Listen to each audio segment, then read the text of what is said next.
Hi hello friends, welcome back to our channel. So video போட்டு ஒரு மாதத்துக்கு மேலே ஆகுது. எங்கடா போயிட்டேன் அப்படின்னு சொல்லிட்டு நீங்களாம் கேட்கலாம். நிறைய வேலைகள், so many personal things, personal work அந்த மாதிரி நிறைய இருக்கிறதுனால வீடியோ போட முடியல. ஸோ இன்றைக்கி நம்ம என்ன வீடியோ எடுத்துகிட்டு வந்திருக்கோம்னு வந்து பார்த்தீங்கன்னா, தம்ப்நெயிலே பார்த்துருப்பீங்க. த லீக் லீக் க்ரோனின்ஸ் தி மம்மி அப்படின்னு சொல்லிட்டு ஒரு இங்கிலீஷ் படம். ஸோ இது வந்து ஹாரர் மூவி தான். இது வந்து ட்ரெய்லர் வரும்போதே நான் வந்து டிசைட் பண்ணிவிட்டேன், இந்த படம் பார்த்தா வந்து தேட்டரில் தான் பார்க்குறோம் அப்படின்னு சொல்லிட்டு. ஸோ அதே மாதிரி இன்றைக்கி தேட்டரில் தான் வந்து இந்த மூவியை வந்து பார்த்தேன். ஸோ இந்த மூவியோட ரிவ்யூ தான் இன்றைக்கி நம்ம பார்க்க போகிறோம். ஸோ ஆப்வியஸ்லி வந்து இது லைக் இந்த நம்ம ஹாலிவுட் படத்தில் வர காஞ்சூரிங் அந்த மாதிரி படம், அந்த மாதிரி வரிசையில் இதுவும் ஒரு பேய் படம். ஸோ லைக் அந்த அளவுக்கு கொஞ்சம் பெரிய பட்ஜெட் படம் அந்த மாதிரி கூட சொல்லலாம்.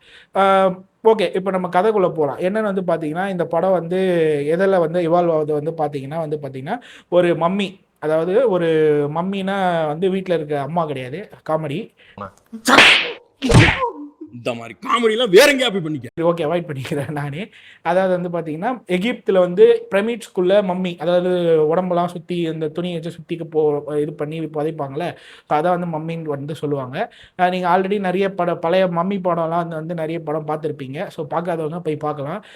ஸோ அந்த மாதிரி ஒரு கான்செப்ட். அது வந்து மம்மியோட கான்செப்ட் என்னென்னா, இறந்து போனவங்கள சுற்றி உடம்பெல்லாம் ஒரு துணி மாதிரி சுற்றி அவங்க உடம்புக்குள்ளே இருக்க அந்த பார்ட்ஸு லைக் அழுகி போகக்கூடிய பொருள்லாம் உடம்புக்குள்ளேருந்து எடுத்துகிட்டு அதுக்குள்ளே எம்பாமிங் மாதிரி இந்த வேற இதெல்லாம் காட்டனு அதெல்லாம் வச்சு தேன்லாம் வச்சு கட்டி ஒரு மாதிரி ப்ரிசர்வ் பண்ணி வைப்பாங்க அவங்களோட மத நம்பிக்கைப்படி.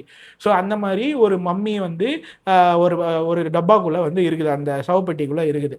அது வந்து அதுலேருந்து வர பேய் தான் வந்து பார்த்தீங்கன்னா ஒரு பொண்ணோட உடம்புக்குள்ளே போயிடுது. அந்த தான் நம்ம ஹீரோயினோட ஃபேமிலி. அந்த ஃபேமிலியில் வந்து மொத்தம் 2 பசங்க இருக்காங்க. 2 பசங்களில் மூத்த பொண்ணோட உடம்புக்குள்ளே அந்த பேய் வந்து போகுது. அந்த பேய் வந்து எப்படி அந்த பொண்ணுக்குள்ளே போகுது, அந்த பேயை யார் வந்து வெளியில் கொண்டு வராங்க, அந்த பொண்ணுக்குள்ளே இருக்க பேய் அப்புறம் என்ன ஆகுது அப்படின்றது தான் இந்த கதை. ஸோ இதுக்கு மேலே வந்து நான் கதையை சொன்னேன்னா கண்டிப்பாக வந்து ஸ்பாய்லர் ஆகிடும். ஸோ அதனால் நீங்கள் தேட்டரில் போய் பாருங்கள். ஸோ மூவி ரிவ்யூ வந்து ரொம்ப நாள் கழித்து நம்ம போடுறதுக்கு வந்து ரீசன் என்னன்னு பார்த்தீங்கன்னா, நான் அதுக்கு நடுவில் நிறைய மூவிஸ் வந்து பார்த்தேன், லைக் ஓடிடியில் அந்த மாதிரி நிறைய மூவிஸ் வந்து பார்த்துருக்கேன். இப்போ கூட நம்மளுக்கு நிறைய மூவிஸ்லாம் வந்து ரிலீஸ் ஆகிருக்கு தமிழ்லேயே கூட. ஆனால் நான் அந்த மூவி வந்து எனக்கு இந்த மூவிலாம் பார்க்குறத விட இந்த மம்மி வந்து ஏன் பார்க்கணும் அப்படின்னு சொல்லிட்டு டிசைட் பண்ணேன்னா, எனக்கு ஜென்ரலி ஹாரர் மூவிஸ் பிடிக்கும், ஆனால் வீட்டில் தனியாக பார்க்க மாட்டேன், பயம். ஸோ அதனால் தேட்டரில்னா தைரியமாக பார்ப்பேன்.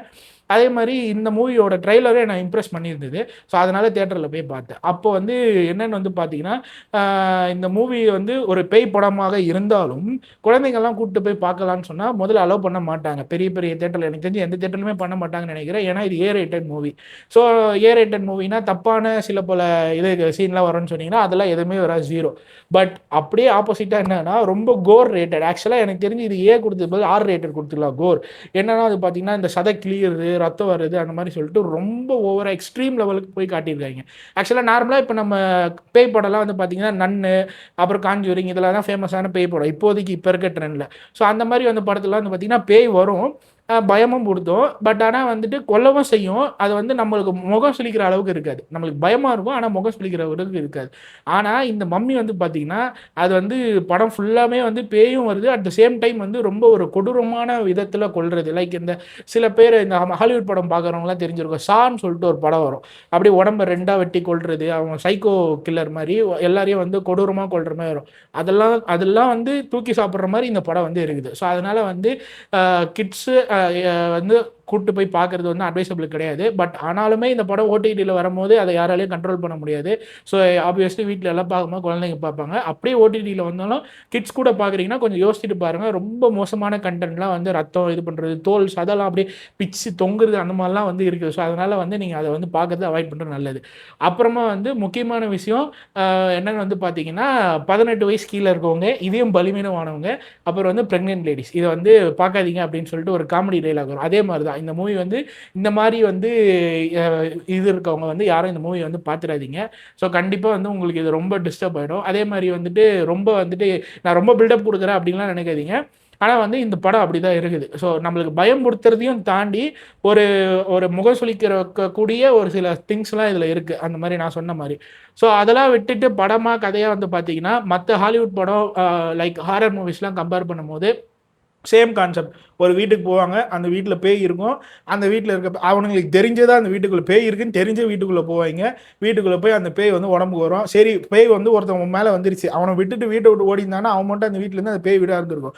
இல்லை இல்லை இல்லை, நாங்கள் அந்த வீட்டில் தான் இருப்போம்னு சொல்லி ஒருத்த மாற்றி ஒருத்த பேய் பிடிச்சி அங்கேயே செத்து போவாங்க. ஸோ அதுதான் வந்து வழக்கமாக அரண்மனையிலேருந்து காஞ்சூரிங்லேருந்து எல்லாத்துலேயும் ஒரே கான்செப்ட்னா வீட்டில் பேய் இருக்கும், அதான். பட் இது வந்து அப்படியே வந்து ஓவராலாக டிஃப்ரெண்ட். அந்த பேய் வந்து எப்படி இவங்க உடம்புக்குள்ளே வருது, அந்த பொண்ணு உடம்புக்குள்ளே எப்படி போகுது, அந்த பேயை வந்து எப்படி ஓட்டுறாங்கன்றது வந்து இதில் கொஞ்சம் டிஃப்ரெண்ட்டாக காட்டியிருக்காங்க. ஜென்ரலாக வந்து டிப்பிக்கலாக பேய் படம்னா இதுதான், வீட்டில் இருக்கிற பேய் வந்து உள்ளே போகிறோன்னு இல்லாமல் இது ஒரு டிஃப்ரெண்ட்டான மெத்தடில் கொண்டு வந்து காமிச்சிருக்காங்க. ஸோ அந்த விதத்தில் வந்து பாராட்டலாம். என்னோட ரேட்டிங் இந்த மூவிக்கு என்னன்னு சொல்லிட்டு கேட்டிங்கன்னா 5க்கு வந்து நான் வந்து 3.5 ஸ்டார்ஸ் வந்து தரேன், சைடில் ரேட்டிங் போடுறேன். ஸோ ஏன் 3.5ன்னு கேட்டிங்கன்னா கதை வைஸ் எல்லாமே ஓகே, பட் இந்த கோர் கண்டென்ட்லாம் இருக்கிறதுனால நான் 3.5 தான் தரேன். ஏன்னா ஒரு பேய் படம்னா அது வந்து லைக் எப்படின்னா அடல்ட்ஸ் பிடிக்கிறத விட கிட்ஸுக்கும் வந்து இப்போ இருக்க ஜென்ரேஷன் கிட்ஸுக்கும் பேய் படம்னா பிடிக்குது. பட் ஆனால் இந்த பேய் படத்தை நம்ம ஒரு பேய் படமாக கொண்டு போய் கிட்ஸை உட்காந்து பார்க்க வைக்க முடியுமான்னு கேட்டால் என்னோட இதுபடி கிட்ஸை வச்சு இந்த படம் பார்க்கறது ரொம்ப வந்து தப்பு. ஸோ பார்க்கவும் முடியாது. ஏன்னா அவங்க மனசுல தேவையில்லாத எண்ணங்கள்லாம் வர்றதுக்கான நிறைய வாய்ப்புகள் இருக்குது. ஸோ அதனால் வந்து கிட்ஸ்லாம் இந்த படத்தை பார்க்க முடியாது, பார்த்தா அடல்ட்ஸ் மட்டும் பார்க்கலாம். இந்த படம் ரேட்டிங்கும் வந்து புக் மை ஷோ இதெல்லாம் பார்க்கும்போது வந்து பார்த்தீங்கன்னா ஒரு 6.8 நம்ம தான் நான் பார்த்தேன், ரேட்டிங்கும் கம்மியாக இருக்குது. பட் ஆனால் அடல்ட்ஸ் போய் பார்க்கலாம். நான் வந்து ஒரு ஒரு 18+ ஒரு 20+ இருக்கவங்க இந்த மூவி பார்க்குறோம் அப்படின்னா தாராளமாக போய் பார்க்கலாம், உங்களுக்கு நல்ல கண்டென்ட் இருக்கும். ஸோ அவ்வளோதான். இந்த படம் பிடிச்சிருந்ததுன்னா தேட்டர்ஸில் இருக்குது. ஸோ இப்போ தான் வந்து லாஸ்ட் வீக் தான், இல்லை இந்த வீக் தான் ரிலீஸ் ஆகிருக்கு. ஸோ இன்னொரு எனக்கு தெரிஞ்சு இன்னொரு 2 வீக்கெண்ட் போல் இந்த படம் வந்து கண்டிப்பாக வந்து தேட்டரில் ஓடும். ஸோ அதனால் கண்டிப்பாக தேட்டரில் போய் பாருங்கள். தேட்டரில் பார்க்க முடியாதீங்க, ஓடிடியில் ரிலீஸ் ஆனதுக்கப்புறமா வந்து நீங்கள் வந்து பார்க்கலாம். ஓகே, இந்த வீடியோ வந்து உங்களுக்கு பிடிச்சிருக்குன்னு சொல்லிட்டு நம்புகிறேன். இந்த வீடியோ பிடிச்சிருந்ததுன்னா லைக் பண்ணுங்கள், ஷேர் பண்ணுங்கள், அப்படியே நம்ம சேனலை சப்ஸ்கிரைப் பண்ணிக்கோங்க. நம்ம சேனலுக்கு நிறைய சப்ஸ்கிரைபர்ஸ் வந்திருக்கீங்க, அது எனக்கு பார்க்கும்போது ரொம்ப சந்தோஷமாக இருக்குது. பட் ஆனால் கன்சிஸ்டன்சியாக வீடியோ போடுறதில்ல. இனிமேல் வரக்கூடிய நாட்களில் முடிஞ்ச அளவுக்கு அட்லீஸ்ட் ஒரு வாரத்துக்கு முன்னாடிலாம் வந்து நடுவில் ரீசெண்டாக 2 வீடியோவாக போட்டுருந்தேன். இனிமேலும் அட்லீஸ்ட் ஒரு வாரத்துக்கு 2 or 3 வீடியோஸ் போடுறதுக்கு ட்ரை பண்ணுறேன். அதுக்கான கண்டென்ட் யோசிச்சுட்டு இருக்கேன், ரெடி பண்ணிட்டு இருக்கேன். ஸோ அதனால் வந்துட்டு மறுபடியும் உங்கள் எல்லாருக்கும் பாய் சொல்லிட்டு இந்த வீடியோலேருந்து விடைபெறுகிறேன். அதுவரை உங்களிடம் விடைபெறுவது உங்கள் நண்பர் கிருஷ்ணன் நிர்மல் ராஜ். டாடா, பை பை.